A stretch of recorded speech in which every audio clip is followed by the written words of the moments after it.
नमस्कार सभी साथियों को। मैं सुमित गुप्ता आपका इस प्लेटफॉर्म पर स्वागत करता हूं। आज हम बात करेंगे प्रेसिडेंट की, यानी कि राष्ट्रपति की। राष्ट्रपति में भी हम बात करेंगे संवैधानिक पृष्ठभूमि से लेकर के रबड़ स्टाम्प तक की। क्या पूरी पृष्ठभूमि रही है, क्या है जो मुद्दे उठते रहे हैं, रबड़ स्टाम्प या फिर निष्क्रिय, इन सब पर हम चर्चाएं करेंगे। और शक्तियाँ क्या क्या हैं और स्वाभाविकी शक्तियाँ क्या हैं और बनने के लिए निर्वाचन प्रक्रियाएं क्या होती हैं, इन सब पर चर्चाएं करेंगे। उसके पहले हम ये जान लेते हैं कि राष्ट्रपति होता क्या है। राष्ट्रपति आपके घर के मतलब बुजुर्ग जो होंगे, यानी कि आपके ग्रैंडफादर जो होंगे, सेम उसी तरीके से होते हैं। आप एक इमेज आप अपने माइंड में क्रिएट करिए, यानी कि जब आपके घर में कोई इनविटेशन कार्ड वगैरह आता है तो आपके ग्रैंडफादर के नाम से ही आता होगा। तो वैसे ही राष्ट्रपति जो है अपने देश के अंदर जो भी कार्य होते हैं, देश के बाहर और अंदर, वो राष्ट्रपति के नाम पर ही किए जाते हैं, क्योंकि संवैधानिक प्रमुख होते हैं ये। और वैसे ही आपके जो ग्रैंडफादर होते हैं वो घर के प्रमुख होते हैं। तो कुल मिलाकर के वही है। मैं जैसे जैसे राष्ट्रपति के बारे में बताता जाऊंगा, आप उनसे कोरिलेट करते जाइएगा, आपको जो है बहुत आसानी होगी समझने में। और हम शुरू करते हैं वीडियो को। ये सांसदीय प्रणाली कैसी रही है वहाँ से शुरू होता है, और ये माइंड मैप है, आप इसे पहले एक बार देख लीजिए। उसके बाद हम एक एक करके चर्चाएं करेंगे। इसमें हम राष्ट्रपति के क्या क्या रहे हैं पूरा का पूरा हम चर्चाएं करेंगे। ये माइंड मैप के रूप में आप इसे पहले देख लीजिए एक बार। वीटो पावर्स क्या हैं हम पर भी चर्चाएं करेंगे। पूर्ण वीटो क्या है, पॉकेट वीटो क्या है, निलंबनकारी वीटो क्या है, संवैधानिक स्थिति क्या है इनकी, और इन पर उठने वाले मुद्दे क्या क्या हैं, हम इन सब पर चर्चाएं करेंगे। हम शुरू करते हैं। सांसदीय प्रणाली में अगर दो तरह के प्रमुख होते हैं, राज्य का प्रमुख एवं शासन का प्रमुख। भारत में सांसदीय प्रणाली अपनाई गई है, अतः यह भी दो तरह के प्रधान होते हैं। राष्ट्रपति राज्य का प्रधान हो तथा प्रधानमंत्री जो है शासन का, या हम मुख्यतः राष्ट्रपति की चर्चा कर रहे हैं। तो अनुच्छेद जो है 52 में कहा गया है कि भारत का एक राष्ट्रपति होगा, और अनुच्छेद 53 यानी कि 53 के अनुसार संघ की संपूर्ण कार्यपालिका शक्ति राष्ट्रपति में निहित होगी, जिसका प्रयोग वह खुद या अपने अधीनस्थों के माध्यम से करेगा। ये कुल मिलाकर की ये जो है राष्ट्रपति की जो पृष्ठभूमि थी, कुल मिलाकर यही थी यहाँ पे। अब हम आगे देखते हैं कि राष्ट्रपति की जो है योग्यताएं क्या हैं, चुनाव की प्रक्रियाएं कैसी हैं, चुनाव में भाग कौन लेता है, और फिर निर्वाचन कैसे होता है इनका। हम इन सब पर एक बार देख लेते हैं।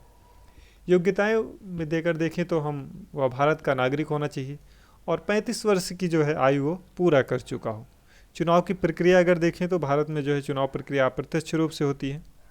चुनाव में भाग कौन लेता है, तो भाग जो है संसद के जो है जो भी दोनों सदस्य होते हैं, दोनों सदनों के निर्वाचित होते हैं, और राज्य विधानमंडल के निर्वाचित सदस्य होते हैं इसमें। और निर्वाचन जो होता है इनका निर्वाचन मंडल के माध्यम से किया जाता है। निर्वाचन जो होता है अनुपातिक प्रतिनिधित्व पद्धति के अनुसार एकल संक्रमणी मत के द्वारा होता है। और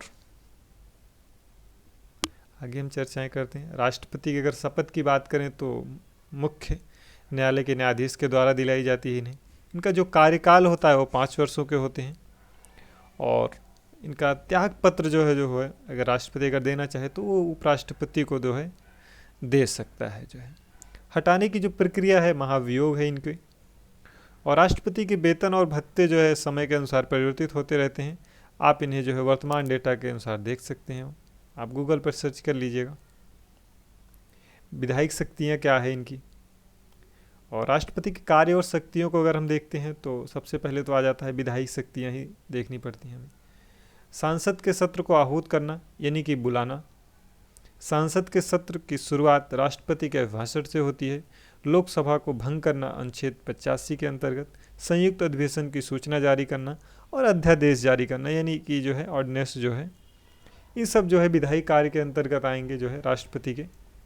और कार्यपालिका अगर शक्तियाँ अगर राष्ट्रपति की देखी जाए तो संघ की कार्यपालिका का प्रमुख होने के कारण राष्ट्रपति संघ की कार्यपालिका के सदस्यों की नियुक्ति, जैसे प्रधानमंत्री एवं अन्य मंत्री और यूपीएससी जो अध्यक्ष जो होते हैं, यूपीएससी आयोग के जो भी अध्यक्ष वगैरह होते हैं, इन सब की जो है नियुक्ति वगैरह जो है वो राष्ट्रपति ही करते हैं। अगर वित्तीय शक्तियों की अगर हम बात करें तो कोई भी धन विधेयक राष्ट्रपति की अनुमति के बिना निम्न सदन के समक्ष प्रस्तुत नहीं किया जाएगा। यानी कि लोकसभा में कोई भी अगर धन विधेयक आता है तो जो है वो राष्ट्रपति की अनुमति से ही आएगा। आगे हम अगर चर्चाएं करें तो न्यायिक शक्तियां क्या क्या हैं राष्ट्रपति की। उच्चतम एवं उच्च न्यायालयों के न्यायाधीशों की नियुक्ति, यानी कि हाई कोर्ट्स और सुप्रीम कोर्ट की जो नियुक्तियां होती हैं वो जो है राष्ट्रपति के द्वारा ही होती हैं। क्षमादान की शक्ति अगर देखें तो आर्टिकल नंबर 72 में कही गई है, यानी कि 72 में।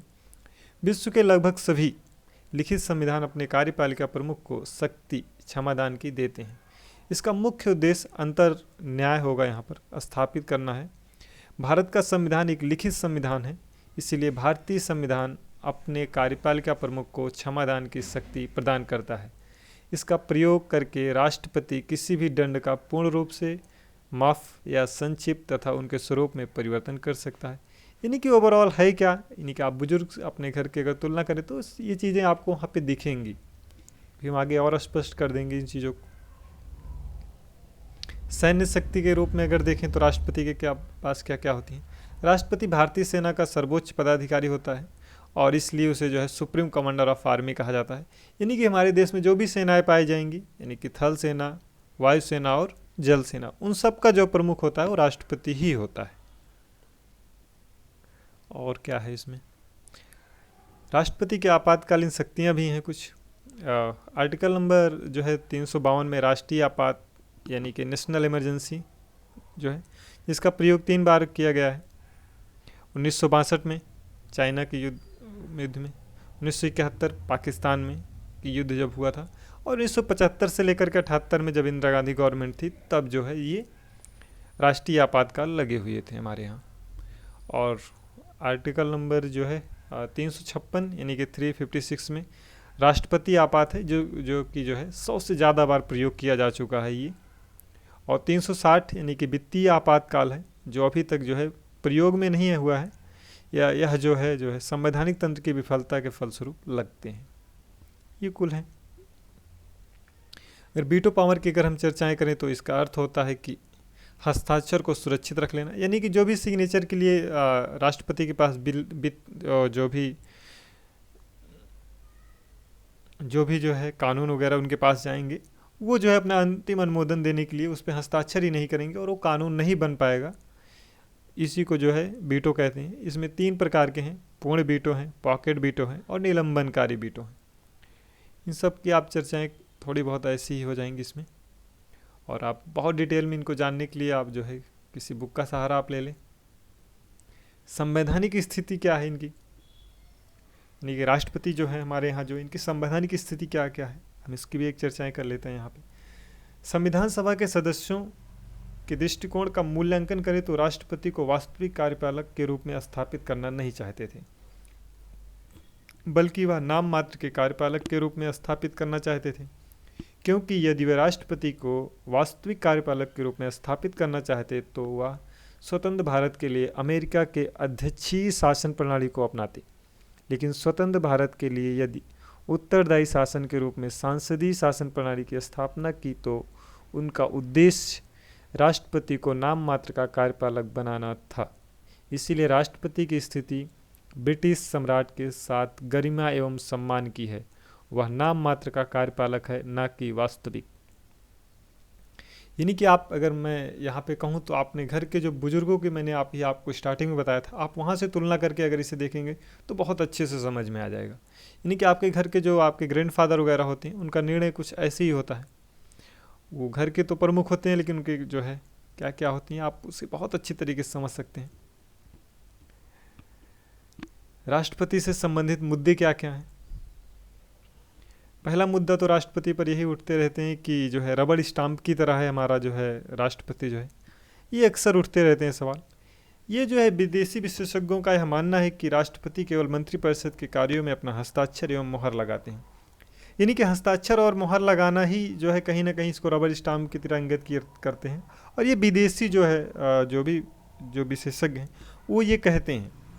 भारत के विद्वान जो है इस सिद्धांत का जो है खंडन करते हैं। भारत के राष्ट्रपति अभिभावक एवं मार्गदर्शक के रूप में हैं, कार्य करते हैं और सरकार को दिशा निर्देश एवं कार्य करने के लिए प्रेरित करते हैं। इसको भी आपने घर के बुजुर्ग से अगर जोड़िएगा तो बहुत अच्छी तरीके से समझ में आ जाएगा। सक्रियतावाद यानी कि एक्टिविज्म, भारत के राष्ट्रपति के ऊपर समय समय पर यह आरोप लगा कि वह अपने कार्य को लेकर निष्क्रिय हैं, परंतु वास्तव में ऐसा नहीं। राष्ट्रपति किसी भी प्रकार के राजनीतिक दूरियां बनाने का प्रयास करते हैं, अन्यथा उनके वक्तव्यों को लेकर अनावश्यक रूप से राजनीतिकरण हो सकती है। यानी कि जब राष्ट्रपति ही अगर अपना वक्तव्य जारी करते रहेंगे बार बार, तो फिर प्रधानमंत्री का जो है और उनके बीच में अक्सर जो है टकराव की स्थिति बन जाएगी। इसलिए जो है राष्ट्रपति जो है अपने वक्तव्यों को जो है अपने पास ही तक सीमित रखते हैं, वो बहुत ज़्यादा जो है राजनीतिक टिप्पणियाँ करने से बचते हैं।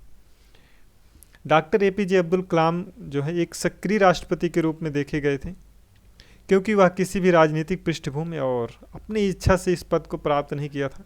यानी कि डॉक्टर एपीजे अब्दुल कलाम जी जो थे वो अपनी इच्छा से जो है इस पद को ग्रहण नहीं किए थे और उनका कोई राजनीतिक पृष्ठभूमि नहीं था, वो साइंटिस्ट थे। तो इस वजह से वो बहुत ही सक्रिय रूप से थे, लेकिन वो भी जो है संवैधानिक रूप से बने हुए थे।